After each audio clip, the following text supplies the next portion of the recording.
रेहान को बोलो कि ऐसे बैटिंग करे जैसे वरिंदर सहवाग बैटिंग करते थे। ये एग्जैक्ट वर्ड्स हैं ब्रेंडन मैकलम के रेहान अहमद के लिए, जिसने 7 गेंदों के ऊपर 19 रन बनाकर एक हारा हुआ मैच इंग्लैंड को जितवा दिया। बिल जैक्स कहता है, जो कि रेहान का पार्टनर था, ठीक है, को 40-45 रन की उनकी पार्टनरशिप, 15-16 गेंदों के ऊपर उसने मैच का पांसा पलट दिया आखिरी ओवर्स में।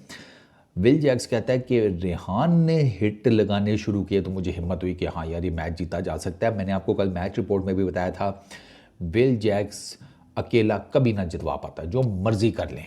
वो इंग्लैंड की तरफ से मेरा ख्याल है उसके को 3-4 प्लेयर ऑफ द मैच हो गए हैं। लोग बात कर रहे हैं कि Will Jacks confirm man of the tournament ले जाएगा। वो विल जैक्स कहता है कि कल्ला चौधरी मेरे वस दा रोग नहीं सी, और साफ सी बात है, फंसी हुई पिच।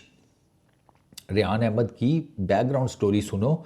इस मैच से पहले जो प्रैक्टिस सेशन हुआ था ना, नेट्स प्रैक्टिस सेशन, उसमें रेहान ने क्या किया था, वही बात जो मैं बार बार कहता हूँ ऐसी विकेटों के बारे में, कि ऐसी विकेटों के ऊपर भूल जाएं कि यहां और यहां कुछ है।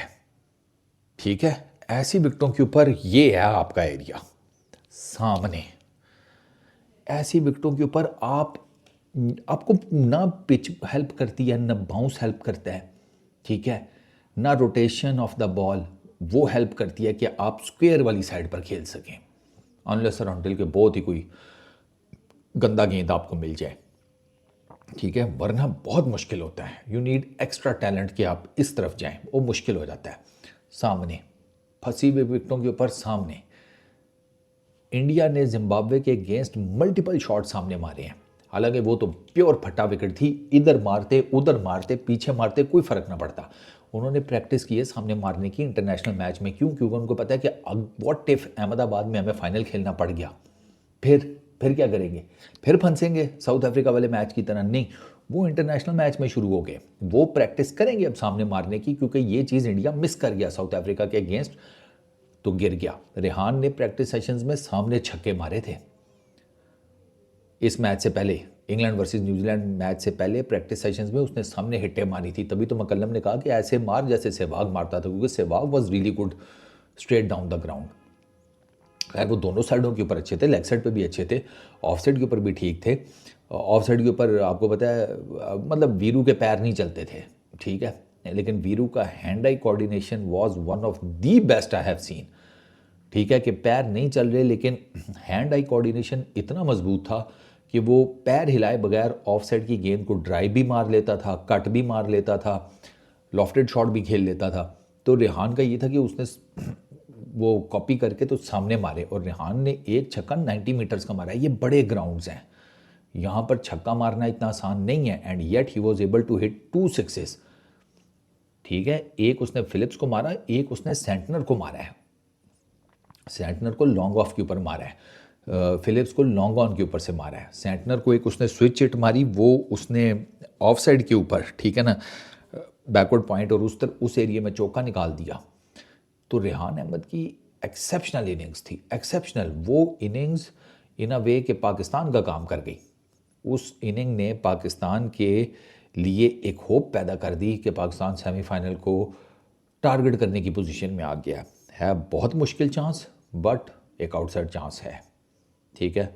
सो यू नेवर नो, कुदरत के निज़ाम ने वसीला बनाया रेहान अहमद को, and you never know, Pakistan England के साथ क्वालिफाई कर जाए सेमीफाइनल में। It all depends on now Pakistan. To be very honest, Rehan अपना काम कर गया, and Rehan really batted like Virender Sehwag. बस सो पूछना यह है कि वो भी वरिंदर सहवाग की तरह अपने दिमाग में गाना बजाना शुरू कर देता था या नहीं, ये पूछना पड़ेगा। It's a really tricky psychological game, ठीक है ना। शुएब अख्तर सामने खड़ा है, जाते हुए एक समझाता हूँ आसान ज़ुबान में। सामने शुएब अख्तर खड़ा है, जिसका आपको पता है उसने 150 का गेंद मुझे मारना है। अब वो मुझे यॉर्कर मारेगा, आउटसाइड दी ऑफ स्टंप मारेगा, बाउंसर मारेगा, बीमर मारेगा, आपको नहीं पता वो क्या मारेगा। वो भागता हुआ आ रहा है, और अब आपके पास 2 ऑप्शन है। अब या तो आपका जो लेफ़्ट राइट ब्रेन सारे का सारा, या तो वो शुएब के ऊपर फोकस्ड है, और वहाँ पर ना आपका ह्यूमन ब्रेन आपके साथ ऐसी ऐसी गेम डालता है ना कि आपको क्या बताऊँ। तो यहाँ पर ना फिर वीरेंद्र सहवाग क्या करते थे कि वो अपने ब्रेन का ना फोकस जो है ना वो कम कर देते थे, उसकी इंटेंसिटी कम कर देते थे ताकि वो रिलैक्स रहे, थोड़ा सा बॉडी रिलैक्स रहे। कैसे?